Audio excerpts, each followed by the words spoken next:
Boa noite, irmãos. Vamos lá, vamos continuar o nosso estudo da palavra. Estamos aqui felizes, né? Domingo nós tivemos batismo, foi um negócio muito bom. Continuar trabalhando para o Senhor, isso é sempre bom. E vamos continuar, sempre meditando a palavra, né? Você que está chegando aí na rede social, seja bem-vindo. Às quartas-feiras nós estudamos um livro. Estamos estudando Filipenses, carta do apóstolo Paulo aos Filipenses, e hoje nós vamos estudar 3 versículos, se Deus abençoar, né? A partir do verso 9, do capítulo 2, verso 9 a 11, mas eu vou ler o capítulo 2, do 1 ao 11, tá bom? Vamos lá então. Portanto, se há algum conforto em Cristo, se há alguma consolação de amor, se há alguma comunhão no Espírito, se há alguns entranháveis afetos e compaixões, completai o meu gozo para que sintais o mesmo, tendo o mesmo amor, o mesmo ânimo, sentindo uma mesma coisa. Nada façais por contenda ou por vanglória, mas por humildade. Cada um considere os outros superiores a si mesmo. Não atente cada um para o que é propriamente seu, mas cada qual também para o que é dos outros. De sorte que haja em vós o mesmo sentimento que houve também em Cristo Jesus, que sendo em forma de Deus, não teve por usurpação ser igual a Deus, mas fez a si mesmo de nenhuma reputação, tomando a forma de servo, fazendo-se semelhante aos homens. E achado na forma de homem, humilhou-se a si mesmo, sendo obediente até a morte e morte de cruz. Por isso também Deus o exaltou soberanamente e lhe deu um nome que é sobre todo nome, para que ao nome de Jesus se dobre todo o joelho, dos que estão no céu, na terra e debaixo da terra. E toda a língua confesse que Jesus Cristo é o Senhor, para a glória de Deus Pai. Até aqui, vamos orar. Nosso amado Deus, nosso Pai Celestial, nós estamos aqui prontos para estudar a Tua Palavra. Pedimos que o Teu Santo Espírito agora, como tem feito, dirija os nossos pensamentos, Senhor, que nós possamos nos desvencilhar de quaisquer obstáculos, Senhor Deus, de qualquer empecilho que venha nos atrapalhar de meditar na Tua Palavra. Te peço, ó Pai, que aqueles que ainda não têm Cristo, que hoje possa ser um dia de aceitação e glorificar o nome do Senhor, aceitando o Senhor Jesus como Salvador de suas vidas. Mais uma vez te peço, orienta-nos no estudo. Nós clamamos em nome de Jesus Cristo, Senhor e Salvador. Amém. Vamos lá. Irmãos, vamos pensar antes de mais nada que esse texto vai falar da natureza de Cristo, da nobreza de Cristo, da soberania de Cristo. É assim que ele fala. Por quê? Porque ele está falando da unidade de Cristo também. Paulo tem falado nos outros versículos, como eu li aqui, que olha, nós temos que ter o pensamento de Cristo, que a forma de Cristo agir, a forma de Cristo pensar. E por que essa unidade é necessária? Vamos pensar. Jesus e o Pai, ele disse, eu e o Pai somos um. A Trindade é uma só pessoa, harmoniosa. E assim que o apóstolo Paulo está tentando, está inspirado por Deus, falando que nós devemos ser. E quando ele diz aqui, para você ter uma ideia, do que ele está dizendo, do sentimento, seguir, imitar Jesus Cristo em tudo. Ele começa aqui, quando você vê, já é um texto que nós lemos, é só para introduzir no que vou falar hoje, de sorte que haja em vós o mesmo sentimento que houve também em Cristo Jesus, verso 5, sendo em forma de Deus, ou sendo Deus, não teve por usurpação ser igual a Deus. E aqui no verso 8, e achado na forma de homem, humilhou-se a si mesmo, sendo obediente até a morte e morte de cruz. Nós temos que ver que Jesus falou que nós devemos ser assim. Eu vou, antes de chegar no texto que nós vamos ler hoje, vou lá para Mateus capítulo 23, só para você ter uma ideia, o que Jesus falou. Mateus 23, verso 11. Olha o que ele disse: o maior entre vós será vosso servo. E o que a si mesmo se exaltar será humilhado. E o que a si mesmo se humilhar será exaltado. Está vendo? E aí, nós estamos vendo Paulo dizendo, olha, Jesus, ele se humilhou e aí Deus o exaltou. É uma lição para nós temos que pensar nisso. Nós somos imitadores de Cristo, inclusive nisso. Irmãos, não adianta nós pensarmos no céu se nós não conseguimos viver como Cristo aqui na terra. É porque daí nós somos impostores, nós acabamos não sendo pessoas sinceras que querem ser como Cristo. E para ser como Cristo, tem que abrir mão de alguma coisa. Ele abriu mão de tudo. Então, você quer ser maior no sentido de ser mais nobre, como eu disse que vai ser hoje o estudo do apóstolo Paulo, de estar mais perto de Deus, então seja como Cristo. E Paulo já disse nos versículos antes, olha, você tem que ter o mesmo sentimento que ele. Abra mão dos seus direitos, se for para exaltar o nome de Cristo. Não exija se você pode dar. Lembra-se, toda a doutrina de Cristo, a doutrina prática de Cristo, vai ser, olha, você faça para o outro. Olha as palavras que ele usa aqui. Cada um considere o outro superiores a si mesmo. Então, eu queria que você pensasse, você considera os outros superiores a si mesmo? Senão, a gente não está agindo como Cristo. Porque daí, quando ele fala todo esse pano de fundo, de sermos servos, de termos o mesmo sentimento, aí sim ele chega no que é o mais importante aqui, que é o texto de hoje, né? No verso 9. Por isso também Deus o exaltou soberanamente e lhe deu um nome que é sobre todo nome. O que é isso? Isso é o autoesvaziamento de Cristo. O que ele fez? Ele, no verso 9, né? Por isso. Por que ele fala? Eu peguei aqui uma tradução diferente, daqui a pouco eu vou chegar lá. Né? Por isso, quer dizer, portanto, e portanto, por isso, em consequência do quê? Daquilo que ele fez. Hoje eu estava comentando com o Davi, né, com meu filho, e falei, olha, já pensou o que Cristo fez? Irmãos, olha, eu vou falar em termos humanos, hein? Não, é Deus, está tranquilo lá. Não experimentou sofrimento algum. Não, Deus não precisava de nada. Nada. Absolutamente nada. E daí ele fez o ser humano. Para a glória dele, não, a glória dele já tinha. Ele foi distribuir o amor que ele já tinha dentro dele, porque ele quer amor. E daí o que ele faz? Quando esse homem não corresponde ao amor, ele só tinha um jeito de manter um padrão de justiça e de amor. Era se entregar e morrer. Então o que ele veio aqui? Ele veio na terra para ser um humano. Irmãos, é uma loucura isso. Porque daí ele teve que aprender a obedecer. Por isso que lá em Hebreus diz que aprendeu a obediência como filho. Irmãos, não tinha que mandar ele, não tinha que obedecer. Mas daí ele aprende a obedecer. E daí ele aprende o que é sofrimento. Ele aprende o que é ter sede. Ele aprende o que é estar limitado pelo mundo, pela atmosfera. Ele aprende isso. Por quê? Porque ele quis ser humano.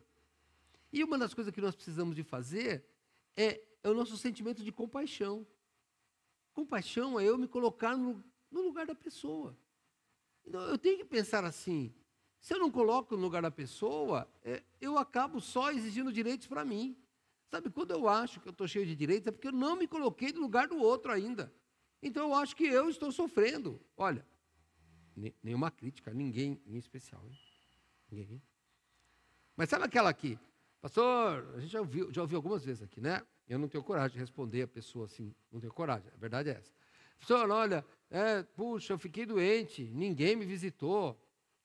Não teve as irmãs aqui que não me visitaram. Aí eu fico pensando, olha, irmão. Aí a primeira coisa, ó, pecado confessado, hein? Primeira coisa que eu penso, você visita as pessoas? Não, gente que nunca visita ninguém, aí fica doente, quer visita. Olha, tudo bem, não, tem esse direito. Nós estamos aqui para te servir. Mas, não, você também, né? Tem que ser cristão, hein?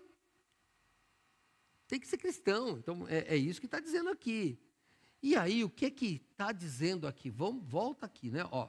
Então, é por isso que ele está falando, por esse esvaziamento. Deus o exaltou soberanamente e lhe deu um nome que é sobre todo o nome. Irmãos, como eu sempre falo, né? Tradução é difícil. A Nova Versão Internacional, ela diz assim: por isso, Deus o exaltou à mais alta posição e lhe deu um nome que está acima de todo nome. E como é que a gente compreende isso? Ora, se Jesus é Deus, como é que Deus Pai lhe deu o nome? Não, vamos pensar aqui. No verso 7. Mas a si mesmo, falando de Cristo, mas fez a si mesmo de nenhuma reputação, tomando a forma de servo, fazendo-se semelhante ao homem. E aí, irmãos, o que ele teve que fazer? Pensa na sequência disso. Irmãos, ele teve que abrir mão da glória. Quando que nós contenderíamos com Deus e ganharíamos? Se quando Deus chega, nós automaticamente caímos. Nós não conseguimos ficar na presença dele. Porque Moisés, quando foi escrever lá as tábuas da lei, lá, o rosto dele volta iluminado, né? Ele volta de um aspecto diferente. Então, como é que Jesus ia conviver com os homens sem que nós morrêssemos? Pensa nisso. Como que ele faz? Ele tem que abrir mão da glória divina, da honra divina. Eu vou em outros versículos hoje, hein? Depois, eu sempre vou atrás de outros versículos. João capítulo 17. Evangelho de João, capítulo número 17, verso 5. João, capítulo 17, verso 5. O que é que Jesus fala na sua oração, hein? E agora glorifica-me tu, ó Pai, junto de ti mesmo, com aquela glória que tinha contigo antes que o mundo existisse. Peraí, então aqui, irmãos, ele despiu-se da sua glória. E o que acontece conosco, seres humanos? Lembra que o tema é exaltação de Cristo, mas nós devemos imitá-lo. E o que acontece conosco? Nós não queremos descer um minutinho, 1 milímetro da posição que achamos que temos. Isso é complicado para nós. Mas se eu quero ser como Cristo, eu preciso de saber disso, que eu tenho que ser um servo, assim como Cristo foi.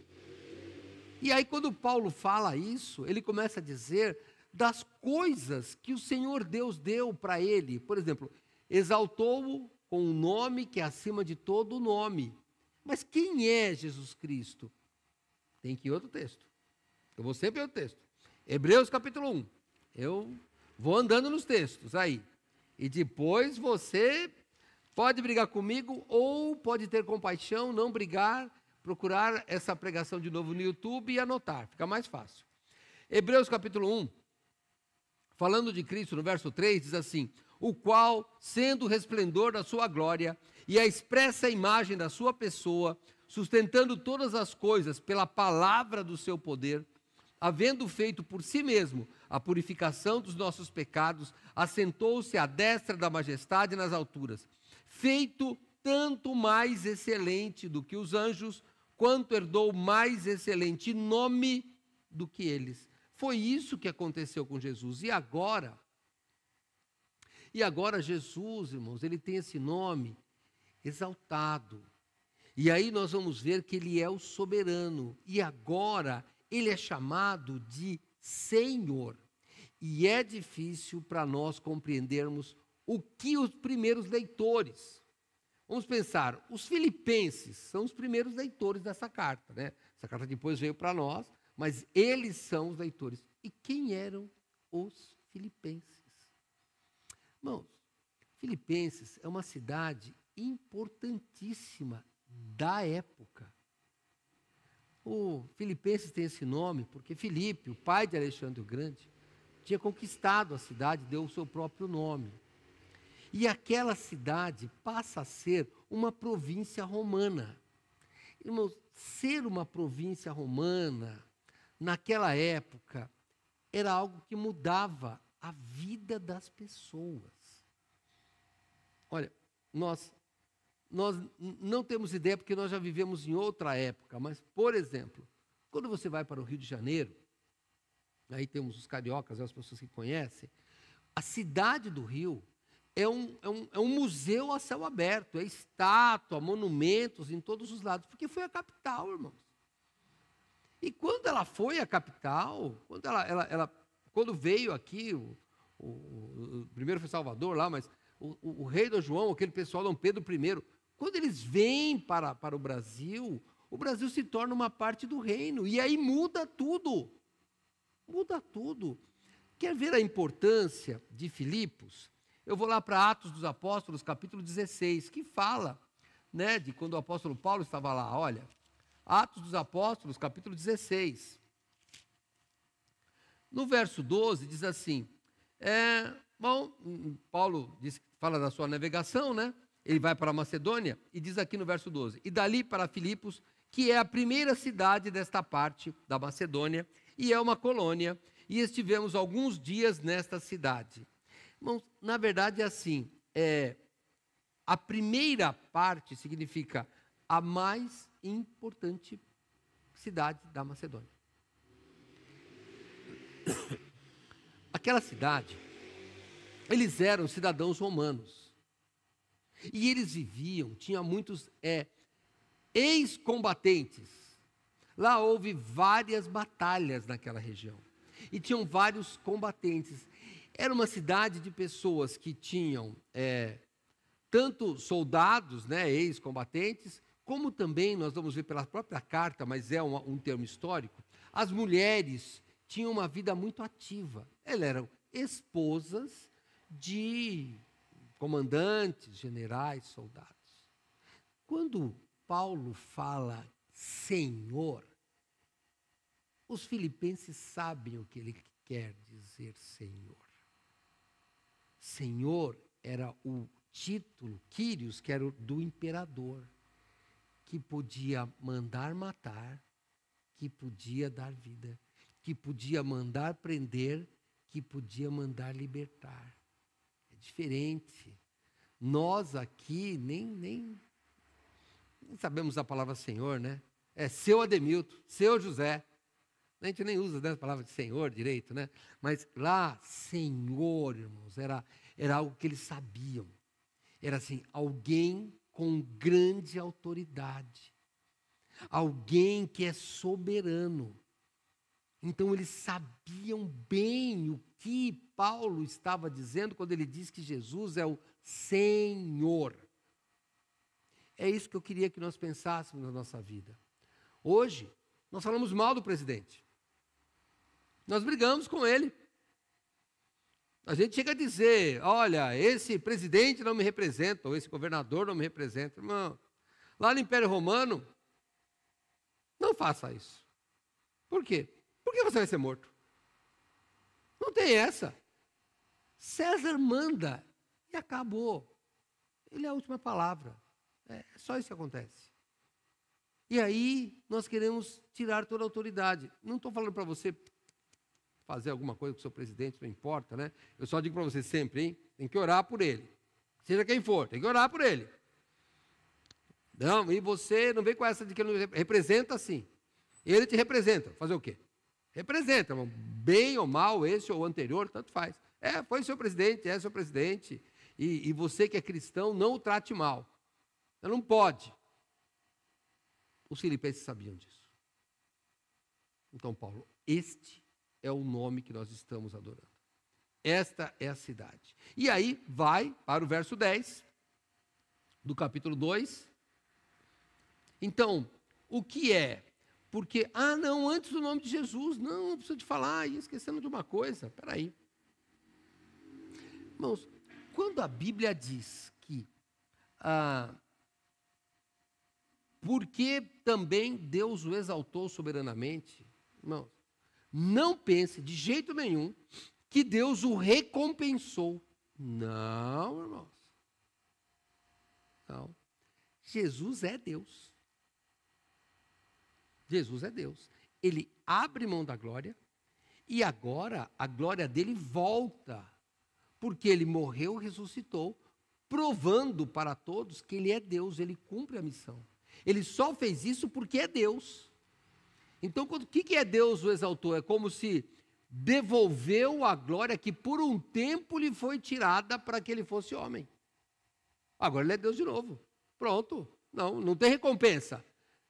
Ele não fez alguma coisa para merecer ser Deus, entendeu? A gente pode ler aqui e falar, tá vendo? Olha, ele morreu e agora Deus deu um brinde para ele. Qual foi o brinde, o presente, a medalha? Olha, ele agora vai voltar a ser Deus. Não, ele já era Deus.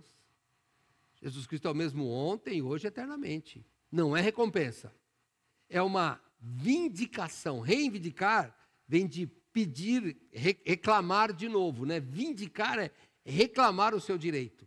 Isso é que é. Então, ele tem de novo o seu direito. Porque ele tirou por nossa causa. Então, não pense nunca que é um prêmio, tá? Não fala, eu te dei um prêmio. Não deu prêmio para ele, não. Ele é Deus. Ele é o próprio Deus. Então, ele sai da glória e volta para a glória. É só por isso. Agora sim, vamos para outro texto. Eu estava esquecendo de falar isso, que é o mais importante.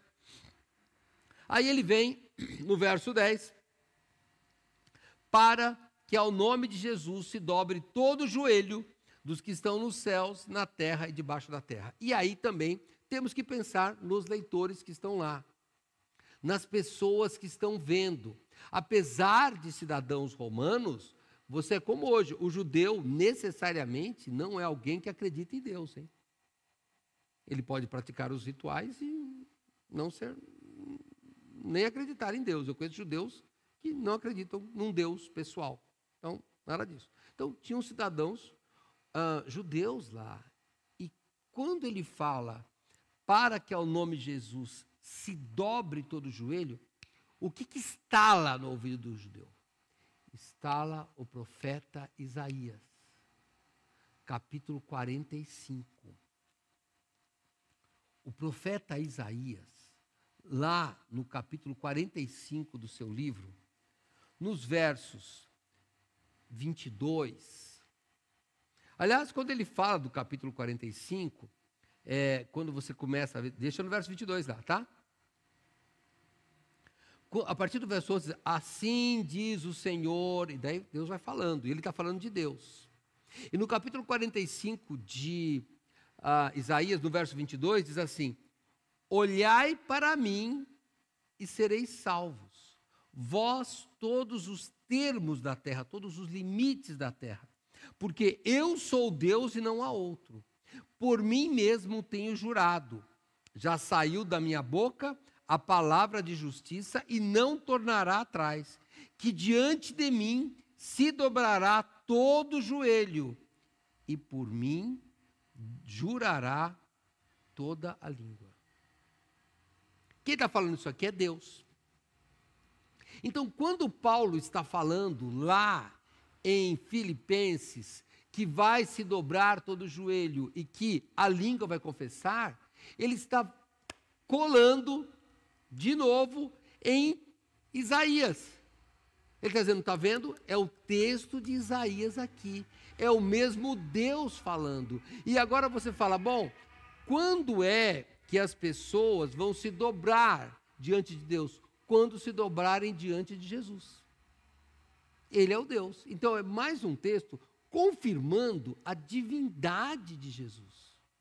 A divindade de Jesus. É aqui que ele está falando isso. Então, vamos pensar na narrativa de Paulo. Olha, Cristo está na eternidade passada, Cristo faz-se homem, Cristo tem a morte e a ressurreição, e Cristo voltará.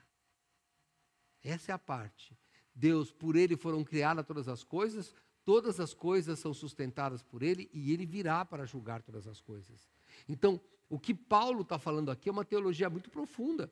Ele está falando da divindade de Cristo, é isso que ele está falando. E aí, ainda, estou em Isaías 45 ainda, hein? E daí quando ele fala, depois que será honrado, no verso 18 de 45, 18 de Isaías 45, diz assim: porque assim diz o Senhor, que tem criado os céus, e o Deus que formou a terra e a fez, Ele a confirmou, não a criou vazia, mas a formou, para que fosse habitada. Eu sou o Senhor, e não há outro. Está falando do Deus Criador. Jesus é o Criador. Jesus é o próprio Deus. É essa que é a história. E daí, irmãos, ele volta na posição original, como eu disse, né? E no verso, vamos lá, para Filipenses 2:11. E toda língua confesse que Jesus Cristo é o Senhor, para a glória de seu Pai. Ou para a glória de Deus Pai. E aí vamos pensar no seguinte: primeiro que vai se dobrar todo o joelho dos que estão nos céus, na terra e debaixo da terra. Irmãos, vamos pensar aqui na linguagem, né? Todo o universo de criaturas, ele vai se curvar. Então, no céu são os anjos espirituais, ou os seres espirituais. O anjo chamado bom e o anjo caído vai se curvar, todos. Demônios vão se curvar. Os vivos, quando ele vier, vão se curvar. E os mortos ressuscitam para se curvar diante dele. E toda língua vai confessar que é ele. E aí temos que fazer uma divisão. Irmãos, em Romanos capítulo 10, eu não vou ler, mas nós sabemos, né, que você tem que confessar com a sua boca que o Senhor Jesus Cristo é o Salvador. Essa é a confissão para a salvação. Mas vamos notar que tem um prazo. Hoje, todos que confessam Jesus como Salvador, eles têm a salvação. Porque eles, com o coração, se crê para a justiça e com a boca confessa para a salvação. Mas nesta outra ressurreição, não. Vai ressuscitar o corpo só para receber a pena. Só para receber a condenação. Então, não é uma ressurreição de salvação. Senão, nós teríamos o que em teologia se chama de universalismo, é que no final Deus salva todo mundo. Não existe isso, irmão. Jesus Cristo deixou bem claro que não existe. E aí eu queria que você pensasse, um dia nós confessamos a Cristo como Salvador. Então nós faremos parte dessa primeira ressurreição, e nessa ressurreição nós vamos declarar Jesus Cristo como Salvador, como Senhor, aliás, só que nós estaremos fazendo isso com alegria. Mas aqueles, irmãos, que não têm Cristo, eles irão confessar sabendo, assim, que eles fizeram errado. Sabe que nós estamos dando Atos de manhã, que quando Pedro fala para aqueles homens, olha, esse que vocês crucificaram é o Senhor e Cristo, esse é o Messias, e eles falam, o que faremos? E Pedro fala, arrependei-vos. É isso que temos que fazer hoje, aqueles que não têm, porque senão não haverá tempo de fazer isso. A forma de você ser ressuscitado e confessar Jesus, dobrar com o seu joelho e confessar com a sua língua para a salvação, já por estar salvo, é aceitando Jesus enquanto a vida. E por quê? Porque aí o nome do Pai é glorificado. Eu vou ainda num texto, hein? João capítulo 5, verso 23. Pode até sair do texto que eu vou ficar lá agora. João 5, 23.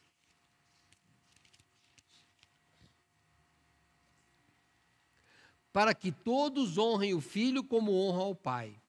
Quem não honra o Filho, não honra o Pai que o enviou. Deus é glorificado, irmãos, quando uma pessoa aceita Cristo. E é o que nós temos que fazer. Nós temos que pregar Cristo para que Deus seja glorificado. Olha, eu tinha uns textos para colocar, mas eu não quero falar mais dele, eu só quero dizer o seguinte, para terminar nesse texto de Filipenses capítulo 2, verso 9, por isso também Deus o exaltou soberanamente, Ele deu um nome que é sobre todo nome, para que esse nome de Jesus, o Senhor, se dobre todo o joelho, de todo o mundo espiritual e físico, porque Ele fala dos que estão nos céus, na terra e debaixo da terra. E toda língua confesse que Jesus Cristo é o Senhor para a glória de Deus. Vamos pensar se você já tem, pastor, eu já tenho Cristo, ótimo. Então, nós honramos ao Deus Pai quando nós confessamos a Cristo. Nós honramos a Deus Pai quando nós imitamos a Cristo. Essa é a tônica desse capítulo de Paulo. Imita Cristo. Nós honramos a Deus Pai quando Cristo vive em nós. E eu tenho que encerrar com uma pergunta para mim e para você. Eu tenho honrado Cristo? Minha vida é uma honra ao Senhor Jesus? Minha vida é uma boa reputação ao Senhor Jesus? Eu tenho de pensar nisso, meus irmãos. Não adianta a gente ficar com essa ideia de que eu sinto Deus no coração. Irmão, não vai nessa. O coração se engana. Minha vida reflete uma vida de alguém que adora Jesus. Minha vida reflete alguém que tem o Senhor Jesus como Senhor, o Kyrios, né, no grego, como o dono, o soberano. Minha vida é essa. Porque se não formos, tem algo errado. Tem algo errado. Nós vamos continuar depois, aqui, né, na semana que vem, né, eu só vou dar uma ideia do que ele vai falar, para que sejam irrepreensíveis, inculpáveis, no meio de uma geração corrompida e perversa. Que eu tenho que reter a palavra de Cristo, a palavra da vida, até o dia de Cristo. Então, a minha vida tem sido essa. Esse texto a gente deveria continuar até o verso 15, 16, mas eu tenho que parar aqui, até porque o tempo já foi. Mas eu queria que você pensasse, continue lendo na sua casa. Tudo isso Cristo fez, e eu vou ser cobrado nos próximos versículos. Pense como está a sua vida. E como você vai fazer para mudá-la, para que o nome de Cristo seja glorificado na sua vida. Pensa nisso. Nós temos que deixar para a semana que vem. Semana que vem nós vamos falar um pouco sobre isso. E aí eu queria que você pensasse, hein? Nossa vida tem que ser uma vida que glorifica o Senhor Jesus. Vamos orar. Vamos encerrar. Senhor, eu te peço em nome de Jesus, que nossa vida possa te honrar. Possa te honrar com tudo. Talvez, Pai, alguns de nós esteja manchando o nosso testemunho. Eu te peço que nós possamos corrigir. Talvez alguns de aqui ou na rede social que ainda não têm Jesus Cristo, então ainda não glorificam o teu nome, que possam fazer isso hoje. Eu te peço, Pai, que o Senhor nos abençoe. Nós queremos parecer com Cristo a cada dia e glorificar o teu nome. Nós oramos em nome de Cristo. Amém. Muito bem, você que está na rede social, lembre-se que nós estaremos de volta domingo, 9 horas da manhã, estaremos aqui, e às 6:30 da tarde, e presencialmente, se você quiser vir, sexta-feira, 7:30 da manhã, estamos aqui, aí não é transmitido, é somente nós aqui no nosso grupo de estudo. Estamos dando Mateus, capítulo 27. Deus abençoe e até lá. Boa noite, irmãos.